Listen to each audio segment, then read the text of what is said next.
Welcome back to episode 4 of Sox and Forward podcast. I'm your host, Ty, along with my other co-host. We have a full house tonight, unlike last week's episode. So if you guys just want to go around the horn, start with you, Zach. What's up, man? What's up, guys? I'm Zach, as you probably know. Sox have been pretty shitty lately, not gonna lie, but we're just we're out here grinding. What's up, guys? I'm Dylan. Kind of pissed off right now. I couldn't make it. I couldn't watch past the 6th inning. That's how bad it was. That's all I have to say right now. It's like an AA introduction. All right. I'm a recovering Sox fan. Yeah, geez. No, I feel that. Ugh. Yeah, we got Brandon and Adam back. What's up, guys? We're back. What's up, guys? Brandon here. I'm still sleeping on the Sox until they give me a reason to wake up. Ooh, There we go. And Adam's back. I'm still cheering for the underdog Reds. Let's go Reds, baby. But I'm still pulling for the Sox. Damn it. Neither one of them can get it figured out. Is there a big Reds podcast? Because if we just put this as Reds in for that's a better market. Section 10 has this one locked up. But no, there's not much out there. That's why I try to give them some love, every once in a while. Yeah, God, we got to have a Sprinkle Cincy some in. crowd. But yeah, we all kind of hinted at it. Red Sox, not good. Not a good baseball team. In fact, a bad one. We'll just start about talking with the Yankees game. We were recording like 10 minutes after this 8-0 loss. Exactly where you want to be in the season, really. Just go into your rival's game, get shut out and shelled with your number one starter. But Sale goes 5 innings, 7 hits, 4 earned runs, 6 strikeouts, and a walk. He did have a nice fastball. It was high velocity most of the game until, they were just sent over the wall. And then his slider was working well. I know that we were kind of texting about it during the game, but I don't know. It wasn't a disappointing outing from Sale, you could say, but it was definitely like, dude, you still haven't figured it out. You're 0-4. Yeah. If there was something to pull hope from, it was the first 2 innings with Chris Sales. His fastball was definitely there. You heard Davey O'Brien talking about thing was hitting 98. He was getting guys out of his shoes. He was getting swing and misses with that nasty slider. The guys started rattling off on him. Yeah, no, I feel like Chris Sale definitely figured out velocity. You don't just go from throwing 91 to 97. He must have figured something out mechanically, and his slider was wiping guys out to start the game. I was, sitting there we got Chris Sale back finally, and then I don't even know what happened. Guys weren't hammering him, and it wasn't I know what happened.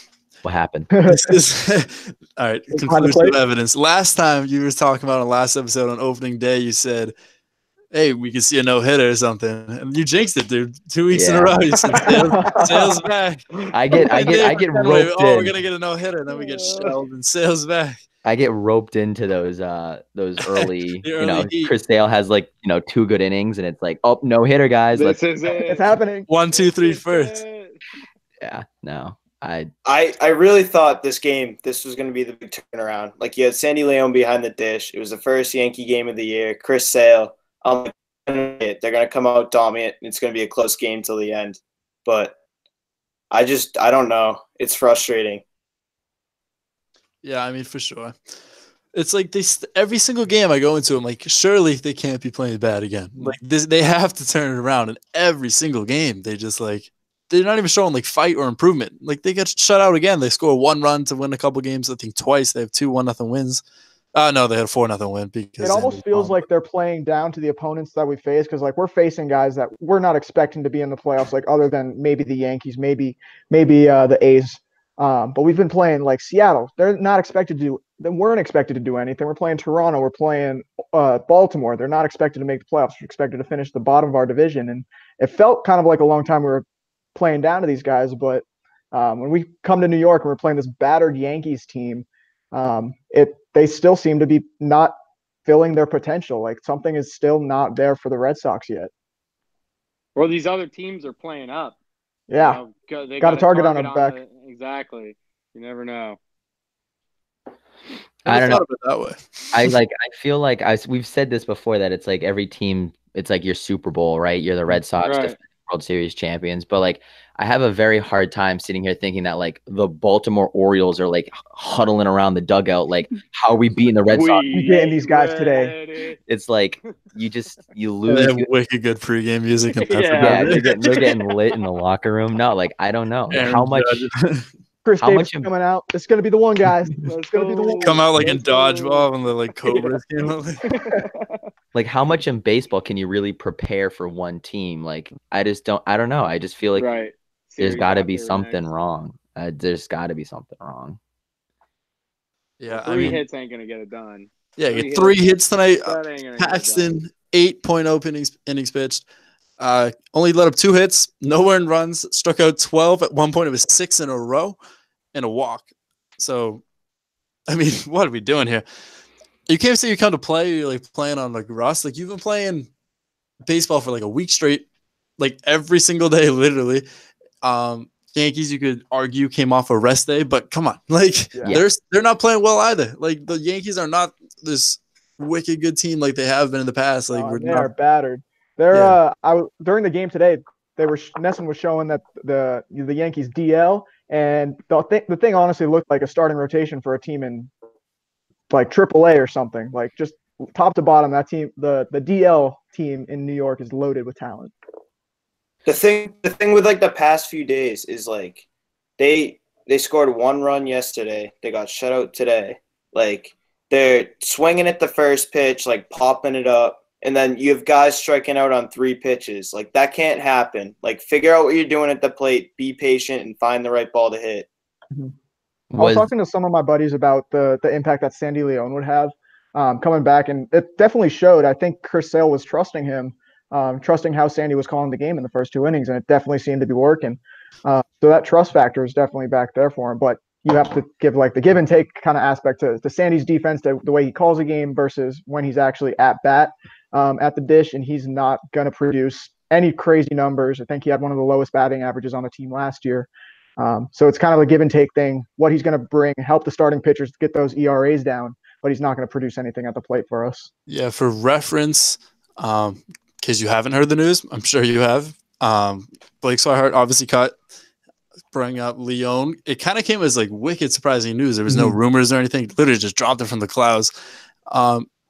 My first initial reaction was like, why did they cut him? Because he was playing like the best out of the 3 catchers, you could argue. Leon wasn't doing well, and Pawtucket was putting 129. And Vasquez, I don't really see you abandoning Vasquez. But it was like, was this the plan, I guess, all along? So like you can kind of market Swihart so you can trade him or something if they just happen to cut him. But market him, get him a good value, and then call up Leon like now, I guess. I don't know. Yeah, I don't know if designating Swihart for assignment was like the right move. I definitely think you needed to get Leon back up in the majors. You know, he was part of the World Series roster last year. Like clearly pitchers like throwing to him, but I don't know if just ejecting Swihart from the team. I mean, that guy was like a 1st-round pick. He was the #1 rated catching prospect in his like class. So I feel like you can't just wipe your hands and say, okay, we're done with this guy. He was hitting like in the 230s. He wasn't like unproductive. And instead you just send him to any team. And, I hope he signs somewhere. Like, I kind of root for the guy, his half brother passed away. Like, I don't know. Things have been a little tough for Swihart, and the Red Sox just didn't give him a good chance. I feel like they too early. Well, he's the first fall guy. Things are starting to struggle. People are looking for some kind of reason. It's like, well, we got to give him something. So I don't know. I feel like they could continue on with Leon and I guess the production for Swihart wasn't there strong enough to say, to justify, all right, well, we might as well cut him or get, designate him for assignment, it's tough. I mean, it's because obviously they're not playing well. So some change has to be made. That's the first, hey, let's take the young, inexperienced. Looking for someone to blame or something. Yeah, got to blame somebody. We're the World Series champs. We got the same roster around. We should be winning. Here's another factor that I don't believe Swihart. He didn't play for up in the Sox last year, did he? Yeah, he got a little around, major league time. A little bit of PT, but mainly not, Pawtucket. Yeah, he wasn't a part of the, you could say, the run or whatever. So no, he got a ring, but like, did you earn it? Right. It's like Jeremy Hill. Does he really deserve the ring? Wait, I forgot Jeremy Hill's a Patriot. Hold on.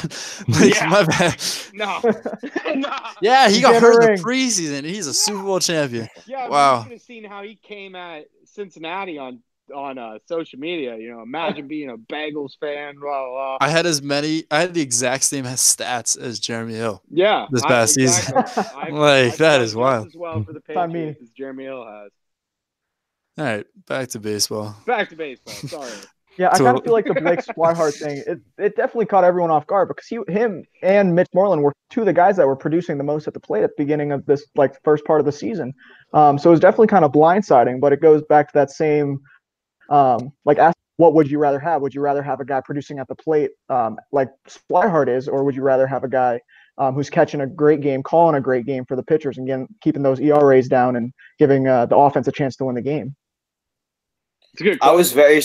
This shocked me as well because I don't know, it angers me too because this guy has been in the organization since 2011. First round he's pick. done. Yeah, I know. He's in this year he's finally starting to produce as well. And for me, I feel like Christian Vasquez is better or just as good as Sandy Leon. So it's I don't know. I feel like they should have waited to see how they felt in May or June and then made the decision because I honestly don't think it affects the performance on the mound with whether Leon's behind the plate or Swihart. To be honest, I think they kept Vasquez over Swihart. This could be I don't know, frowned upon, but I don't think it is. No, Cora always has known for his friend, clubhouse friendly manner. He's a player's manager. I saw over this offseason how important him and Vasquez's relationship was because they're each from Puerto Rico and they each helped out back in Puerto Rico. So they could have as a sport, it should be a business, but they could have that emotional bond. He's it'd be tough for me to let him go.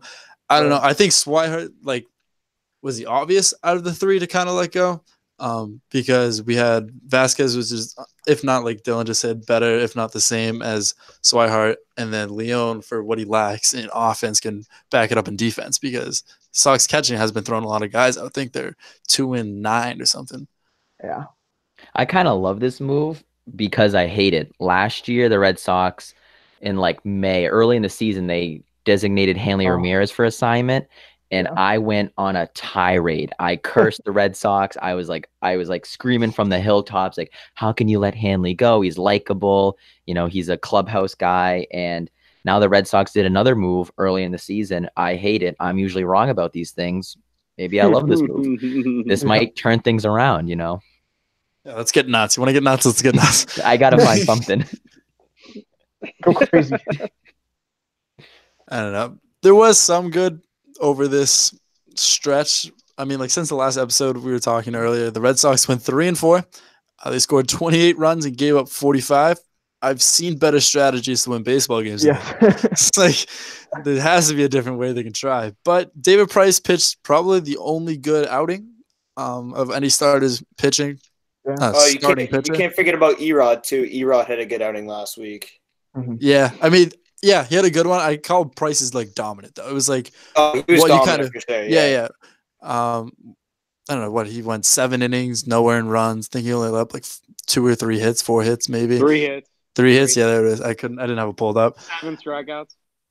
Yeah, 7 strikeouts too. That was the first really good start. That was the point in the time of the season. I was the Sox are going to turn around. They're going to ride whatever Dave Price brought tonight. And they're just going to rock with it. But clearly, that is not the case. No, yeah, they had no answers for Chris Davis all of a sudden in Baltimore. Jesus, that guy goes 0 for 53 or whatever, and then I think it was game 3 of that series. It was every RBI he was responsible for every run. It's for every good moment, Hector Velasquez's start, the last game in Arizona, they come back for the home opener, get the rings, they suck that game. David Price goes out there, throws a gem. The next night, I think it's Eovaldi was getting lit up by Everybody. Chris Davis. Yeah, it's like, geez. I mean, I Speaking of Chris Davis, I'm going to plug ridethewavemedia.com. Forgot to mention that in the beginning. But if you want to plug, check out ridethewavemedia.com. We went from just bashing, like I wrote an article to just bash Chris Davis. I'm like, dude, this guy stinks. Like he has to get to 100 at bats and just go over. Like if you're gonna have guaranteed money, be in the record books. He already is, but make it unattainable to touch. So I'm like just harping on that point, and then the next game he gets a hit against the Sox, and Dylan has to be like damage control for me. I'm like, all right, thanks. Like, oh yeah, I was praising this guy in my article. It was kind of fun. Jeez, we went yin and yang on this one in a matter of 24 hours. Like, yeah, legend has it Chris Davis read your article. I'm not a fan. Yeah, I'm fine with it. Hey, if he needs my help, some no name for him, his help to hit a baseball, then I will gladly take. I'm only asking for like 10%. Yeah, no, the Red Sox had numerous opportunities. Everyone was like, get to Fenway. They end up leaving the homestand with the 3-3 record. They faced, they had 2 games where you felt like the energy in the stadium. You had the ring ceremony and you had Patriots Day with the marathon going on and everything. Like 2 opportunities for like the crowd or like being home to really be a factor, and it just wasn't. Yeah, I don't know. I think everyone just kind of like this has a very. I was thinking earlier, like a Celtics vibe to the season, or like Patriots. How they started out slow, like both teams started out slow. And then you could argue that the Celtics are going to turn around. They're looking good in the playoffs so far. And then the Pats obviously won the Super Bowl. So I'm not saying the Sox are going to win the World Series, but this is just classic Boston media possibly making a huge deal out of everything when it should be like a huge deal out of nothing because it's a Boston sports team. They'll turn it around. Especially when Mookie came out and was like, what I'm doing is unacceptable. Like, this is exactly what Kyrie has to say after every single Celtics loss. Like, uncanny. Yeah, and the fact that Dave Dombrowski, Alex Cora, they're backing up their statements about it not being a hangover. They say it's little things that we got to tweak every now and then, ways that we can improve this team, and they're standing by those statements. And I think the same can be said like what you were saying about the Celtics and the Patriots. They started off slow. Everyone starts doubting them. And lo and behold, Patriots are in the Super Bowl again. The Celtics are in the playoffs again. Everything looks fine. It's just they have to turn this around and back up those statements about it not being a hangover and that they don't believe in the hangovers. This team really needs some Pedialyte right now because as opposed to Alex Cora and Dave Dombrowski, I do believe this is a real World Series hangover. Yeah, I mean, at what point do you hit like the panic button that everyone talks about? You're already 7.5 games out of first place, and it doesn't really look like the Rays are slowing down. We go obviously to Tampa in a couple days. Like, I just feel like I can't just keep saying like, oh, they'll turn it around. Especially because it's so much of it's going to ride on, when you dig yourself into these holes so early in the year, it's like, well, it's 1 month in. Well, soon enough it becomes we're 2 months in, and then we're only 7 games back, but not only do you have to win 7 those games 7 left. games, you need them to lose. So it's at the point then where you don't control your destiny. It doesn't matter if you win, you're so far back.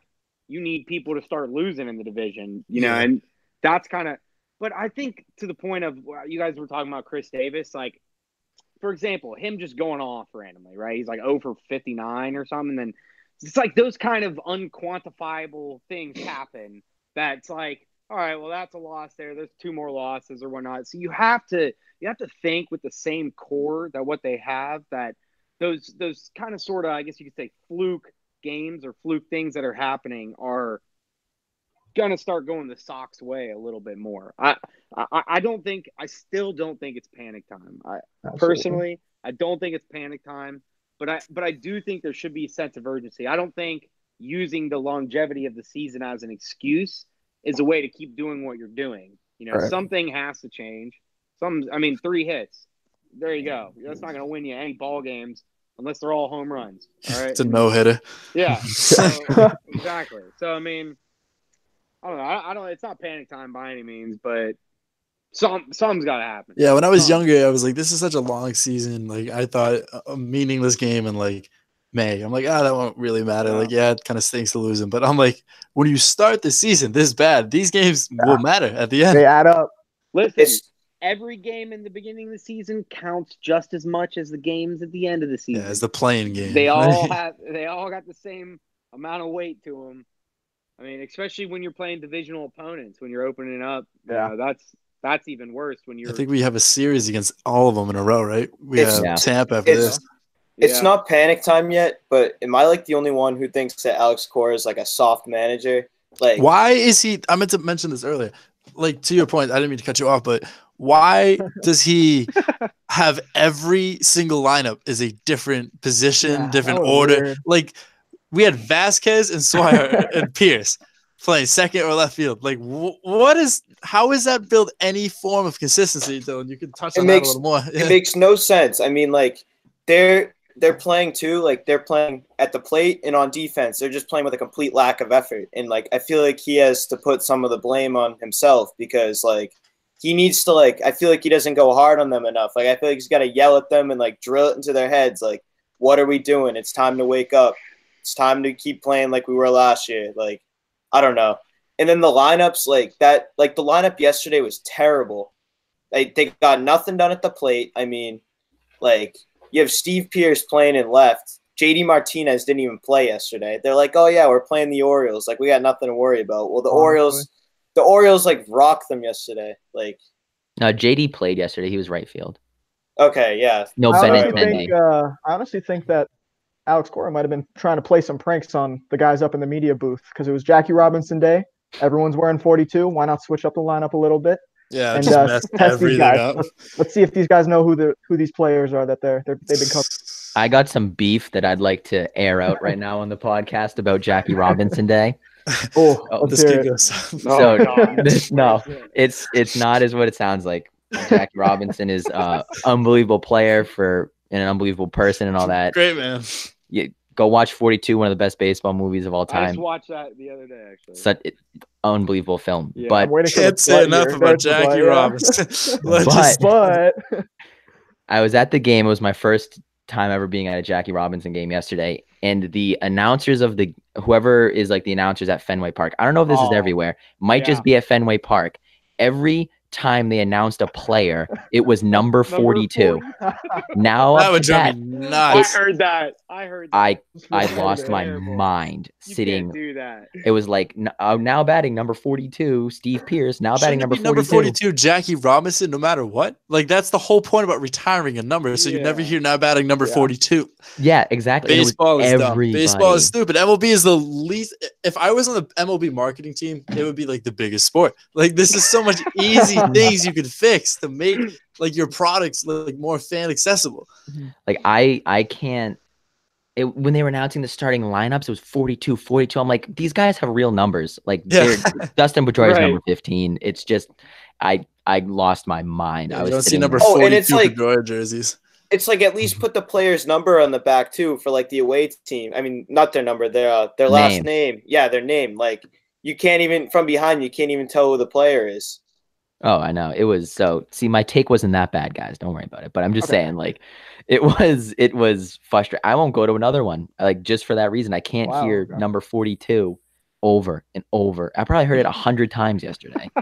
Now pitching number 42, Tyler Thornburg. It's his least favorite number is now number 42. Number 42. Everybody's 42. You got to stare at it up next to Poppy's forever. Yeah, I not a fan. That would drive me nuts. That's like the Chinese torture stuff when like you have to lie down in like a room and they just drop a water on like your forehead. It's like every like 5 minutes. Every at bat you're 42. That's your water droplet. Yeah, I have PTSD from that game now. We have two more things which kind of want to rip through. Like another MLB news and then our DM. So Adam, the biggest Reds podcast out there, wants to hear how we're doing. All right, this side on the NL, we're doing all right. We got a game against the Dodgers right now. We're out there on the West Coast. How's it looking? Well, last night, I don't know if people saw what Yasiel Puig did. He had a pretty cool moment in his return to LA. You know, everybody gave him a big ovation. You know, he tipped his cap to everybody, and a couple pitches later took Kershaw deep for a 2-run blast. But, you know, it all came down to the ninth inning. Iglesias walked Sky, our closer, walked him. Second batter, Jock Peterson, walk-off home run. So things aren't really looking that great on this end either. It was kind of funny though. We had 5. We're on the Dodgers last year, so I think our manager was like, "All right, everybody, you're just gonna go face." They made the World Series. Yeah, let's just see what happens. Because we sat like Votto and Winker, everybody got some rest and stuff, but then it's still tough. I mean, we're chasing Brewers and Cardinals. It's kind of hard to do right now when they're so good. Especially with Yelich going on a tear. Yeah, Yelich doing what he's doing. The Cubs are actually in last place, so that's something. They're struggling just like us.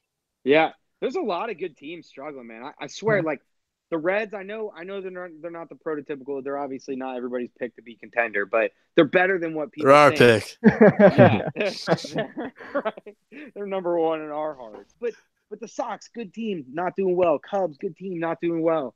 I don't know what.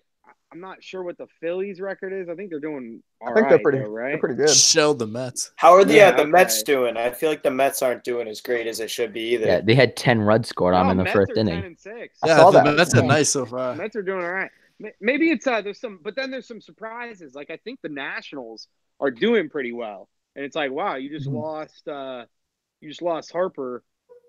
Like doing well, all things considered. They're 500. They're 500. So whatever, they're doing better than the Sox.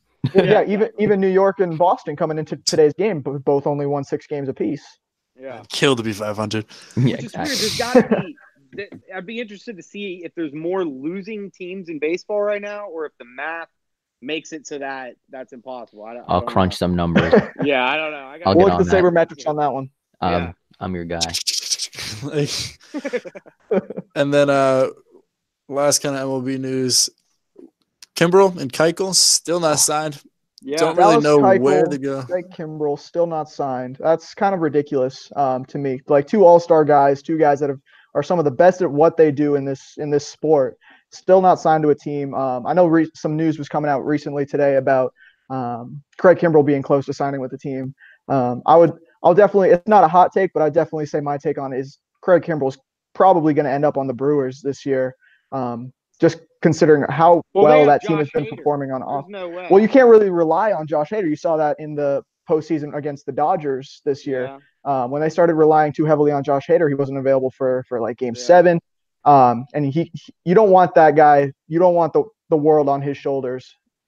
Right. 12 So I would definitely, and especially with Corey Knebel being out for the year too, that team still needs a closer.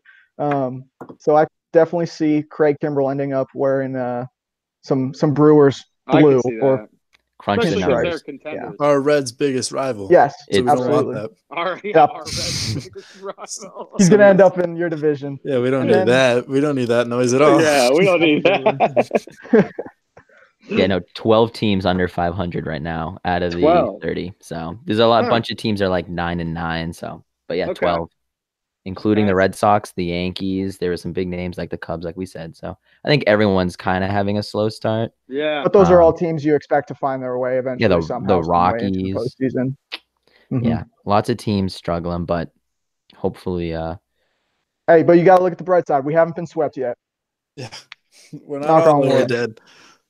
When do you think? When do you guys think we're gonna like turn it around though? Like this is a big week for the Red Sox. We have the Yankees tomorrow, and then we have the Rays coming up in their stadium. The Rays are playing baseball so far. Like, they need to turn it around this week if it's gonna happen. They're playing all these great teams. The panic button.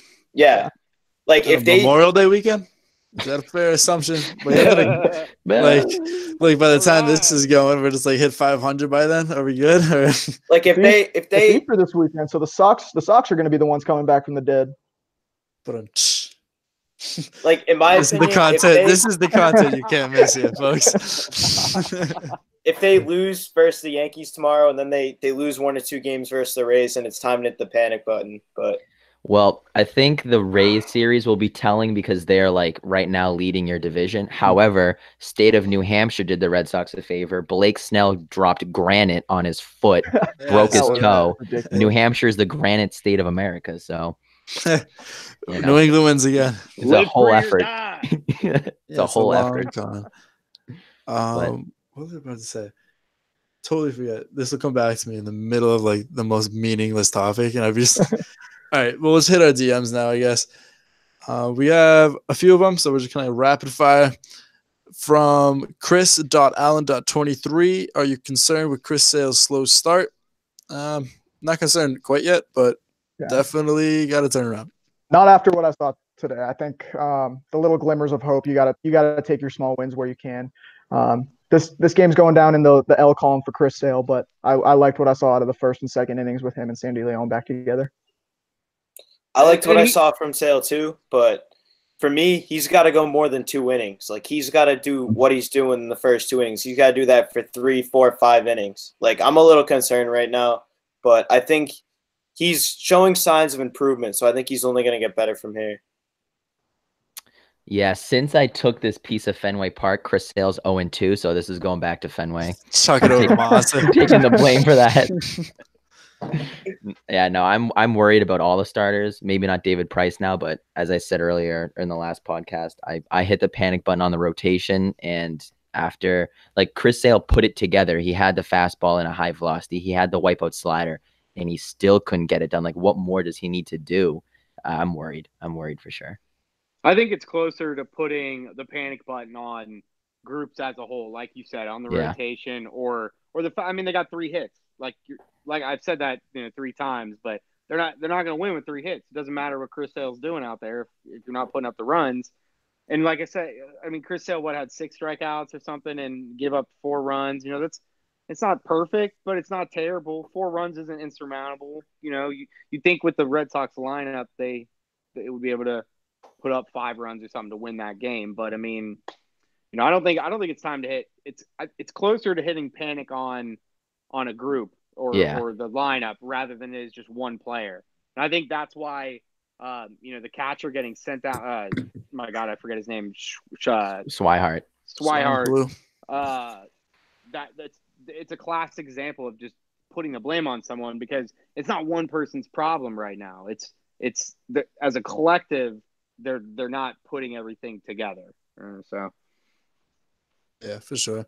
Will Sandy Leon make a positive impact now that he is back and Swihart is gone? We kind of touched on this at the beginning, so just kind of go around the horn, yes or no.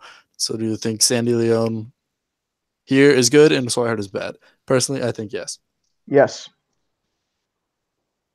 Yeah. No. Yes. Yeah. I think he'll make a positive impact too. The guys on the team seem to love him. He seems like a good clubhouse guy too, so I think that will help. Yeah, gives also pitchers more kind of like comfortability factor, knowing the same guy is back there pitching. It's not as big as or catching. It's not going to be a big switch every time. So yes. That was from Braden_Adams41. Forgot to say that. Joey_Reedy_. He asked, generic question, what do you think is wrong with the Sox? We kind of touched on this the whole episode, so this is your question being answered the previous half an hour. You had the longest time recorded. You're so very congrats. welcome. You're very welcome. That's not a G. IJDY1223. Don't worry, Sox fans, Jess, and I cannot emphasize how much more caps lock he just did. Ride the wave with a lot of exclamation points. So he's chilling. He's good. Ryan.Maziarka. I totally butchered your name, but whatever. Sorry, man.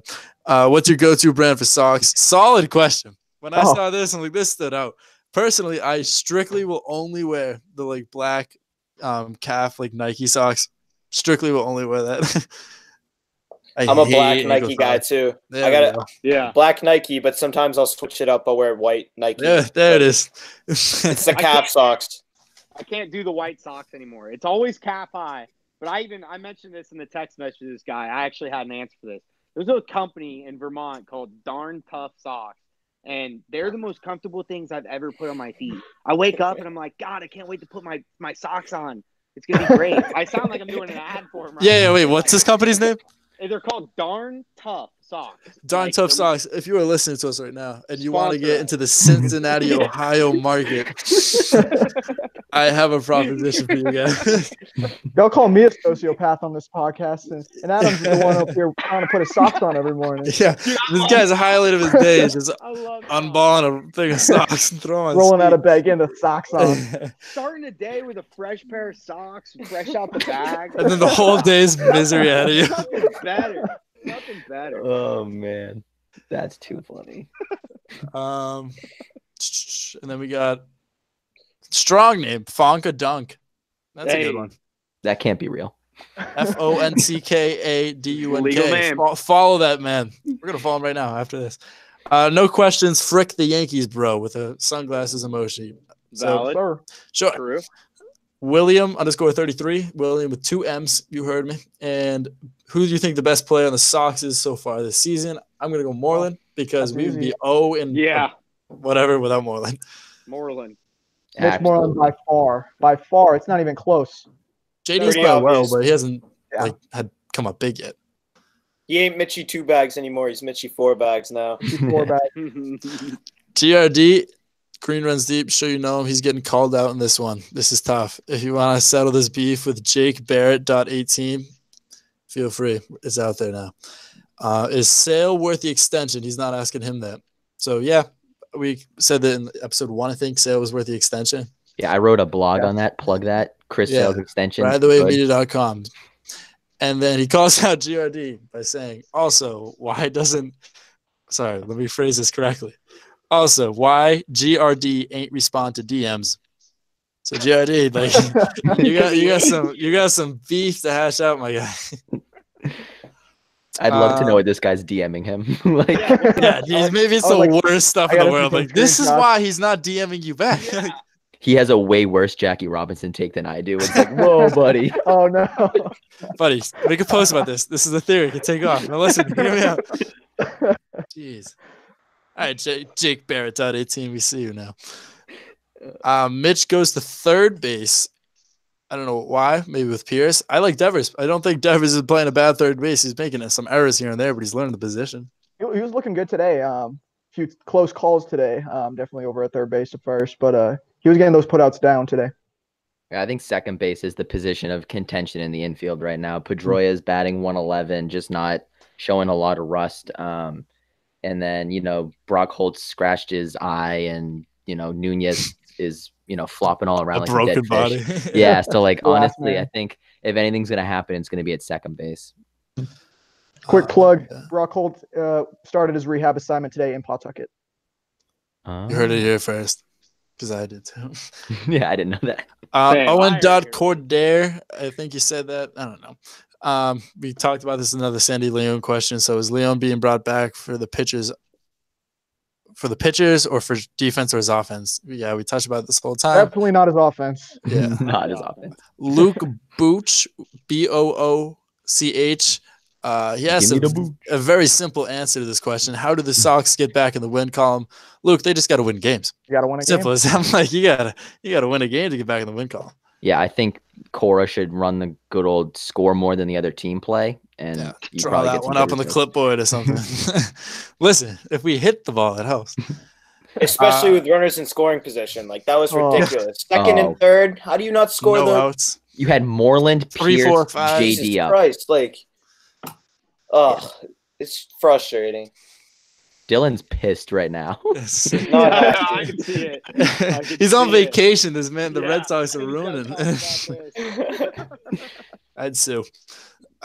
Joey Taylor 490 are disappointed with the start of the season. Yeah. No, I'm a big fan of them losing every game. What are you talking about? Last two. One of them is not a question.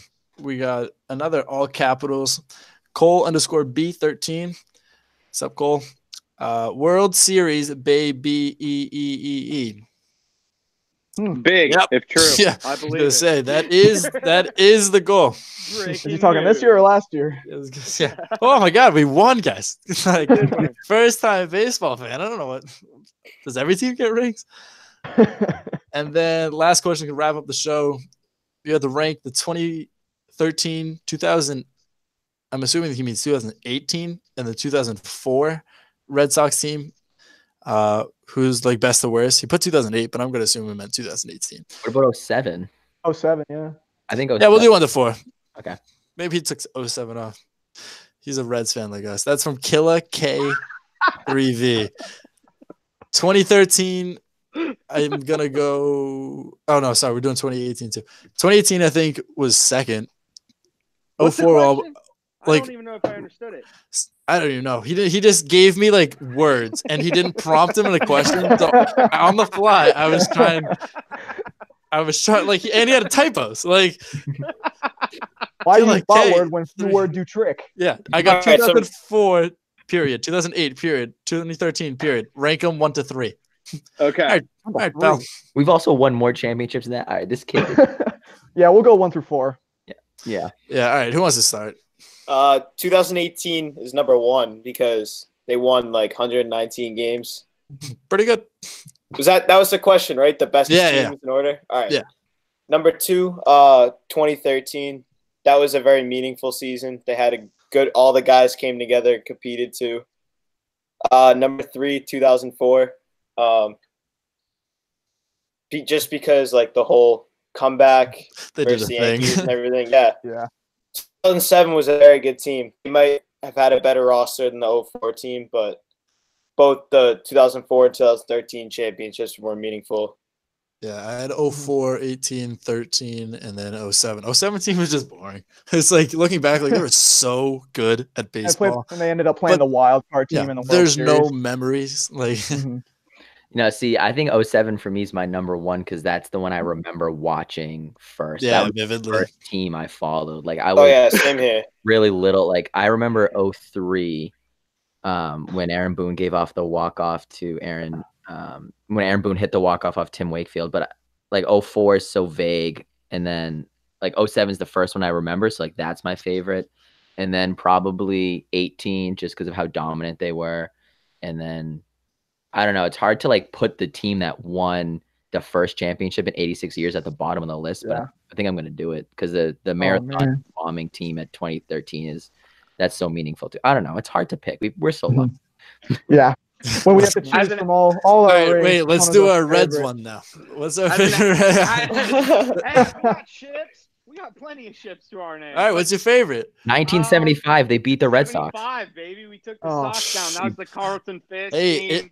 It hurt to see my Red Sox go down, but I love to see my Reds pick up a win. Right. If I'm ranking the Sox teams here, though, I got to go with 04. Only because if I didn't grow up watching them, I just remember that happening. And it's like, even from Ohio, seeing that go down, like, wow, 100 or what was it, 80-something years, 90 years or something in the making. Like, billion. Yeah, a billion years. That was cool. That was cool. I'm in that same boat. Like even watching the Cubs win the World Series 3 years ago now. Like you see a team that does not win it. Theo Epstein, shout out.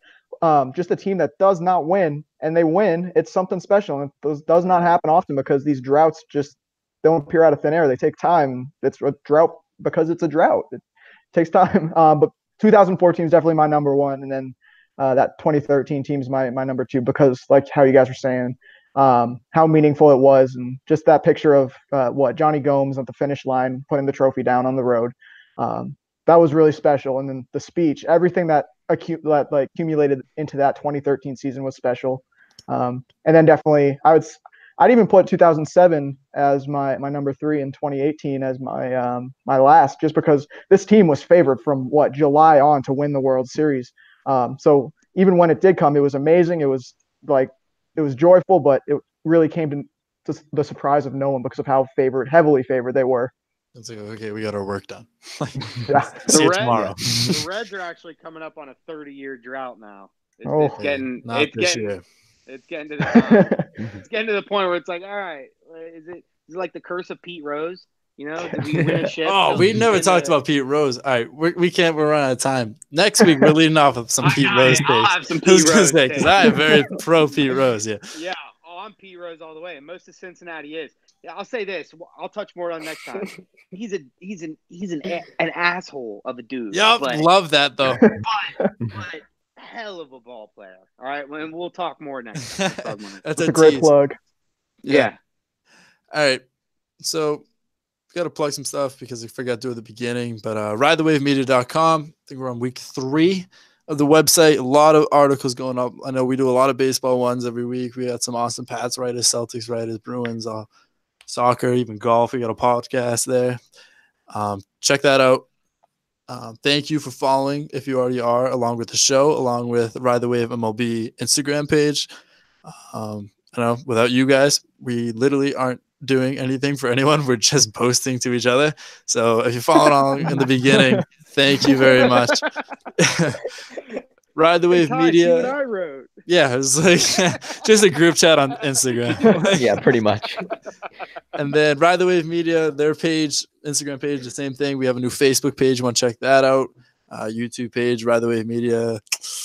I think we have a Reddit one too coming up for some articles. At least the baseball one we're doing on Reddit. So yeah, definitely check out all those. We want to be as accessible as we can. But I don't know, to wrap it up, I don't know. Hopefully next week. I'm not going to think anything. I'm just going to hope. I just hope by next time we talk to each other, the Red Sox will like win baseball games. That's all I'm asking. Honest. Just go more than 500 this past 3-3 since the last pod. Let's see if we can be better than 3-3 for the next week. Yeah. That's good. That's a good bar. I can't say they're going to turn it around because every time I say they're going to turn it around, they play like ass the next night. Turn around to a brick wall. Yeah. Guys, the Sox are going to suck. They're going to suck. Yeah. He's a bad juju on this. Hey, win or lose, we got to keep supporting them, though. Like you can't just give up on this team 4 weeks into the season. Like Sox are 4. I mean, Sox losing 4.5.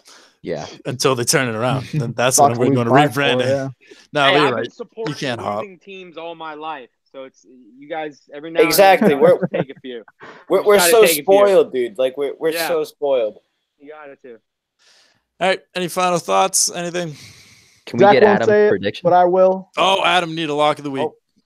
Lock of the week. Lock of the week. Oh my God, I didn't prepare one. Oh, P. Rose Hall of Fame. Yeah. Okay. Well, I throw socks on in the morning. I'm gonna go with a lock of the week. The Sox take 2 out of 3 games at least from the Rays, not the Yankees, but the Rays. 2 out of 3. Lock of the week. If you're a gambling man, take that. I'm taking it. Money line or spread. I don't know the spread yet. But 1.5. Yeah. 2.5. Hammer the spread. All right, and Zach won't say it, but I will. Thank you, Jackie Robinson, for making the game what it is today. Big thank you to Jackie Robinson for making an appearance on the show today. Really good. Without you, we wouldn't have the sport we all love and cherish, and the sport we have today. It's really or a podcast topic. Thank you, Jackie. All right, I'm not anti-Jackie. All right, yeah. Hey, go Celtics! Game 2 tomorrow night. True. Go Bruins. Big one tomorrow as well. Mm-hmm. Everyone's playing tomorrow. Red Sox, Celtics, Bruins.